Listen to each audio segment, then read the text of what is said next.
তো আজকে আমাদের ডে 2। আজকে আমরা ফার্স্ট সজনেখালি বাস টাওয়ার দিয়ে স্টার্ট করবো। এরপর আমরা আরো দুটো বাস টাওয়ার দেখবো। এক্সাইটেড? Super excited. লঞ্চ ছাড়তে না ছাড়তেই আমাদের ব্রেকফাস্টে চলে এলো গরম গরম নান আর সাথে চানা মশলা। 10 মিনিট যেতে না যেতেই সেদিনকার ফার্স্ট ওয়াচ টাওয়ার সজনেখালিতে আমরা পৌঁছে গেলাম। ওখানে কচ্ছপ কুমির সব সংরক্ষণ করা আছে, আর ওয়াচ টাওয়ারের একদম উপরে উঠে আপনারা দূর দূরান্ত অব্দি দৃশ্য উপভোগ করতে পারবেন। এরপর গভীর জঙ্গলের মধ্যে দিয়ে ম্যানগ্রোভ অঞ্চলের বিভিন্ন গাছ, গরান, গেওয়া, হেতাল, সুন্দরী সব দেখতে দেখতে আমরা দোবাকি ক্যাম্প যে কখন পৌঁছে গেলাম বুঝতেই পারিনি।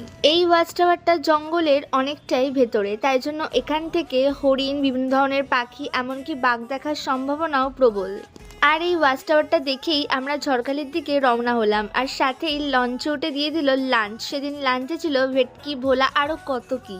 শেষে আমরা ঝড়খালি হয়ে আবারও পাখিরালয়ের দিকে রওনা হলাম।